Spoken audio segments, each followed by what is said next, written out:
Guys, this is Jacqui Cooper from JCooperTravels, and today I have Donna here, who is a very special guest. I have met her on LinkedIn, and she is actually an expert in public relations, and she and I have had many talks about businesses and how to empower women to become stronger and how they present themselves. So I'm very excited to have Donna here. Donna, thank you so much for being on the podcast. And I'm excited to share all your wisdom and insights with those that are listening. How are you tonight? I am good tonight. Thanks for inviting me, Jackie. Sure. So I know your business has a very unusual name. Would you like to share the name of your business and how you decided to? It's very memorable. So how did you decide on your business name? Well, the name of it is Red Stiletto, Get to the Point, and it's public speaking training for entrepreneurs. And the name of it actually came to me in a conversation with a coach friend about 6 or 7 years ago. We were just talking, I don't even know about what, probably what I was thinking I wanted to do next. And it just came to me and it wouldn't go away. So when the time came for me to start my own thing, that's was clearly to me what the name should be. It's perfect. It's perfect because so often when we are thinking about what we want to talk about when we're sharing about our business, um, we've always heard about the 30-second elevator speech or how do you summarize. So getting to the point is just a perfect way to summarize it. So how did you actually get into the field of public speaking? Well, it's actually been coming along for a long time. In my original career as a hairdresser, I wanted to be a trainer, and I found out after some painful experiences that training and public speaking and teaching are really all the same thing. And I had to go out and learn how to do it so that I could actually do the training I wanted to do and managed to get on the other side of that. And I did become a trainer in the beauty world for about 10 years. And then I got very involved in a personal development company and I became a trainer for them. And I got a lot of training in speaking and presenting and in being, if you will, like how, not just what to do, but how to be in front of the room. And then I was also in Toastmasters for many years. And so it was the thing that was underneath all the other things that I did. And that was the constant. And that was what I finally decided when it was time for me to start my own, that was the obvious thing to do. I know that you and I have talked on different topics, and one of the things that you've mentioned is that image matters. So why have you kind of coined that phrase, and how do you help your clients with their image and how they present themselves? Yeah, I'm going to tell you a quick little story just to make the point. The point being that how you show up in front of your audience, and really anywhere in life, but we're talking about public speaking, how you show up in your audience is going to influence how they can hear and receive you. So the little story is my husband, Forrest, went to a presentation on real estate investing one time. And the guy was presenting, he was talking about making $10,000 a week with a program that was going to cost $20,000. Except that my husband said that the guy showed up in a suit that looked like it was $100 polyester off the rack suit. And he just couldn't take that seriously. The guy had no credibility showing up looking like that, talking about making those kinds of numbers. His credibility was completely shot because he just wasn't showing up and presenting himself in a way that looked like he would be making that kind of cash. So needless to say, Forrest didn't buy anything. That makes sense. That makes sense.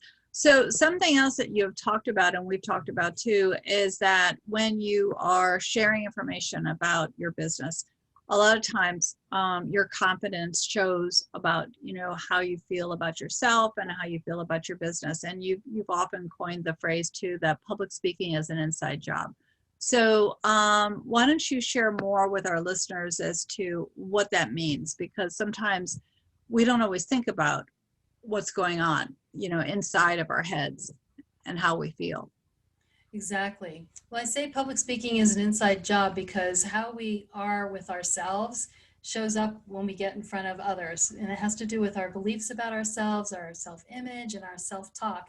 Because we think we can hide that or pretend it's not there or somehow magically hope it'll go away when we get in front of an audience. But it somehow shows up and it undermines our confidence and our ability to really be authentic and share what we have to share when our attention is on something that's disempowering. So it really has to do with being really visible to ourselves, like showing up for ourselves. So I'm gonna, for those that are listening, I do have a dog and she happens to be here and I'm gonna be ignoring it. But what happens if you are in a situation where you actually don't have the confidence, but you're trying to work through it? How would you advise a client? Because sometimes you still have to be at an appearance, you still have to go somewhere and you're just not feeling up to it. So what kind of advice do you give to people to kind of work through that? Well, it really starts with being prepared before you even get there, right? So that's number one. And so the people that tell me that they just wing it, they're going to be in a lot of trouble if they try to wing it and that what you're saying, they're just not feeling it that day, because it's really not about how you feel, it's about how you show up. And so if you're connected to yourself and noticing how you're feeling and really tuning into what you're thinking to yourself, then you can notice that first, then you can interrupt it, do something different with it. But if you're just trying to pretend something is not going on, or that maybe you can be some other way that's different than how you're actually being, that's where the mischief starts. So the secret to that is really getting in touch with what's actually happening and not trying to be some other way. That's really, I mean, that's so true. I know that since we've had a few conversations, you've actually created a program and that's designed to help individuals both on the speaking side as well as in the empowerment side. So when you get a new client, what are the steps involved? What do you have like an initial conference, or how does that work if someone wanted to have you consult with them? Sure. Well, first we would have a conversation just simply to find out if we're a fit for each other, find out what their needs are, if it fits in with what I want to do to help them, if, they're willing to do the work, because that's part of it too, because no one can do it for you. And then from there, we would just begin to go to work. But the first place I like to look is who is their target market? Who is their ideal client? Because any speaking they're going to be doing, ideally, they want to get in front of those people. And then what kind of offer are they going to make? Or what are they going to say at the end of their talk that's going to have people want to connect further with them? So we start there. And then if they're writing a talk, if we're crafting a talk together, then we just start going through the steps of the talk and we figure out what stories we want to tell and what points they want to make. And then we pull that all together to end up with a signature talk. A signature talk. I like that phrase. So I've also heard you say that all we have is each other. So what do you mean by that? Yeah, well, I like to think of it as that if you think in the world, right? In the world, all there really is other people. That everything we do, everything we have, everything we are has to do with other people. I mean, all you have to do is look at how did we get here, right? We got born through other people. So the same is true when it comes to speaking. It's about relationships. It's through other people.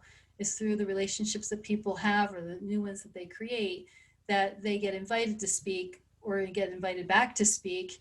And if they can't connect with people, they're also not going to be able to connect with their audience from the front of the room. So there's really just people. Yeah, no, I agree with that. What's the best way for people to just get out there and start speaking? I think a really great way is to go to networking groups.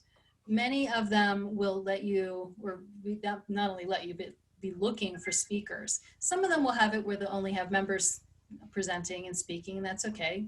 Those aren't the ones to look for. Chambers are a really good one. They're bringing people from the outside, but networking groups are a really good way. So for those that might be listening that might not be aware of how YouTube or a podcast works, there's always a little block of information above the podcast or above the YouTube. So I'm going to have contact information for Donna and her business there. So that way you can reach out directly to her. With YouTube, because of the fact that they require a certain number of subscribers, you might have to reach out to me first, and then I'll connect you over to Donna. But definitely on the podcast, you can definitely reach directly out to Donna. Donna, would you like to kind of share, in case people are listening and they have the ability to write things down, would you like to just kind of share your contact information?